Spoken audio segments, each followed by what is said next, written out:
Hey guys, John Wooten here at the Stock Market Futures Podcast. I hope you're super excited because like halfway through the month, it's just oh my gosh, just so much fun.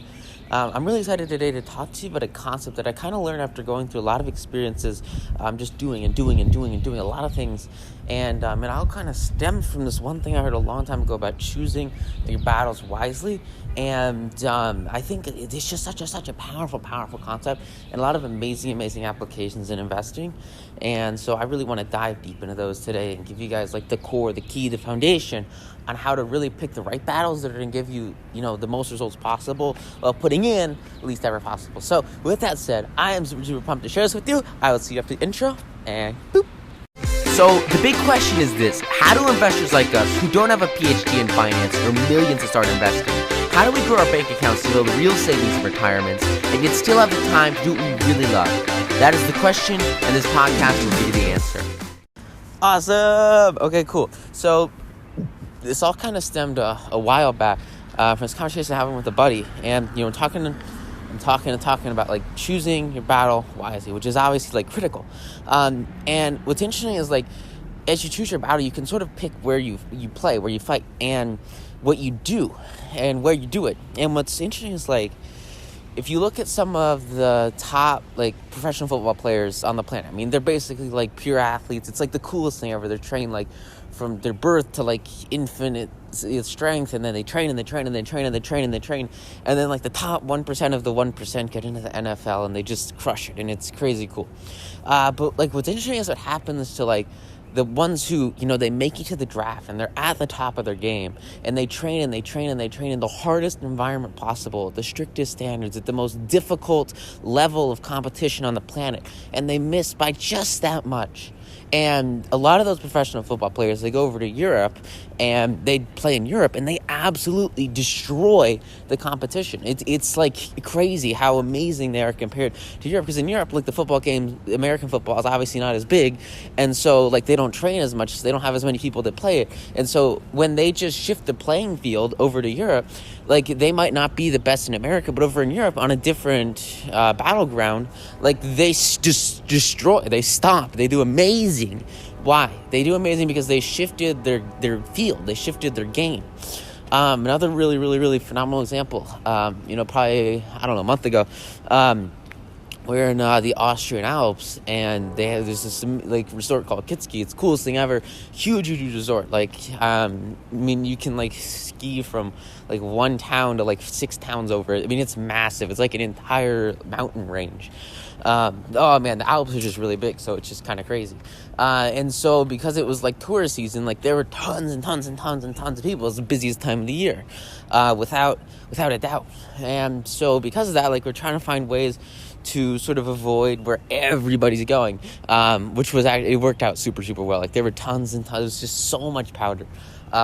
But the biggest epiphany for me came when on like the 4th day we were there, we'd been going through huge lines. Even if we could, we were getting a lot of powder, but like at the bottom, you have to go through this big line to get on the lift. And so we made the decision to go take a bus to this mountain. It's part of the resort. It's just a separate mountain. There's like 4 different mountains, and there's like one super huge one that 80% of people go to, and then there's these other 3 that just like are operating, but no one really goes there. And so we just shift our game to a different mountain, and all of a sudden it's like the skiing is the same, if not better. I mean, it's really nice. There's the same quality of lift, same height. Some of the mountains are actually like the other mountains were higher than the original mountain. And we got to like just have everything to ourselves. It was amazing because there was nobody there.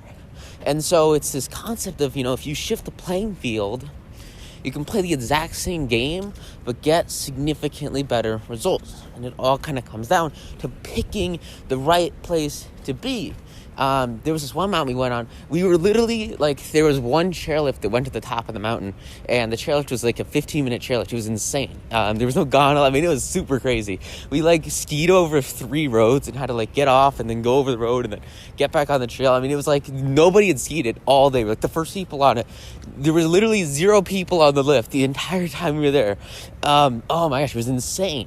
And to think that like just a couple of miles away, the people are waiting 45 minutes to get on a lift. It all comes down to this concept of like strategically deciding which fights you want to face and then walking away from the ones that, maybe aren't as worthwhile. I saw this really interesting survey, and it was like thousands of businessmen were surveyed, and they were asked, if you could work, 30% less time your job and get 30% less pay, would you do it? And like a vast majority of them said, of course, yeah, 100%. But the challenge for them was that, that you can't usually, at traditional jobs, like you can't just stop working 30% of the time and get fired, right? And so it's tough because they don't have the opportunity, they don't have a chance to pick their own battles. And so that's kind of what I want to talk about today. As you get into your own investments, as you get into sort of your asset management, like the really foundational core is not necessarily like, you want to go 100%. Like you always go 100%, right? 100% you, like that's a given, right? But, there's a difference between, sprinting across, here's like a track, like you sprint across a track versus trying to sprint up, Mount Everest. Like it's not going to be the same game, even though you're going to be putting in, all your effort either way. So like, here's the really critical thing. You want to focus on the investments that are going to yield you, 80% of your returns with just a minimum amount of your effort. And so what's interesting is like, I could put stuff in indices and it would take me like 30 minutes to do it. And I would get like, I don't know, average return. Well, I mean, probably wouldn't get an average return considering the market's pretty, you guys know about the inverted yield curve and stuff. So, but, if I spend, here's my trade-off, right? Here's what I'm thinking about.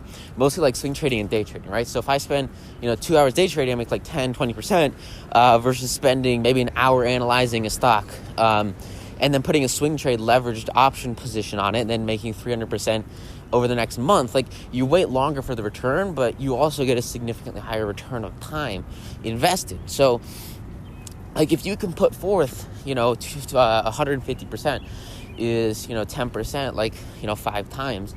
And so like 5 times 2 is like 10 hours versus 1 hour. So if you can get the exact same result with, investing 1/10 of the time to do it, like that's a really, really great thing to do. And it's a really great battle to pick on where to spend your time. So like, here's sort of my crucial point for you is look at the investment you're making, look at the investments you're going to make and figure out sort of which ones, are going to be the easiest for you to play in, which ones are maybe the most overlooked, or maybe the most wrongly judged by the market, and then figure out how you can game that to, instead of trying to do the hard things like, day trade Google or day trade Amazon, which, dude, I know a lot of people that make a lot of money doing that, and it freaking works. But it's tough, that's hard stuff. I don't want to sit at a computer for 8 hours day trade and stuff. Well, I kind of do, but that's beside the point. Like, trade the easy stuff. Find the stuff where, it's not where everybody's going, but it's still like the same quality as what everybody's freaking out about. And as soon as you master like the quality things that maybe aren't getting as much attention, you can monopolize the profits in that area, or in that stock or in that investment, and just absolutely blow it out of the water. So that was kind of my epiphany this morning. Really, really huge message. It all kind of comes down to picking the right game. And the way you do that is by picking sort of the right investments to focus your time, your energy, and your effort on, depending upon sort of how much you have to leverage, how much you have to grow. But really, the most important thing is that you just make a conscious decision to always look for, the right investment field to be in, and always have an eye out for maybe that one or two positions that really could just scale a whole lot for you, even if you don't have to put as much time in, even if you can get the exact same results for less effort, because that's really where you're going to see some exponential growth, which is really the goal. So hope you guys get a ton of value out of this podcast. Go out there, apply, and absolutely crush it. And I'll see you guys tomorrow. Thanks. Bye. Want more stock market secrets? If so, you can get your free copy of my best-selling book, 9 to Noon.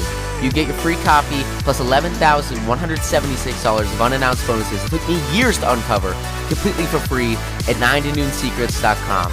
Inside 9 to Noon, you'll find the top 38 secrets you can use to double your portfolio every 2 years and make upwards of 10% daily.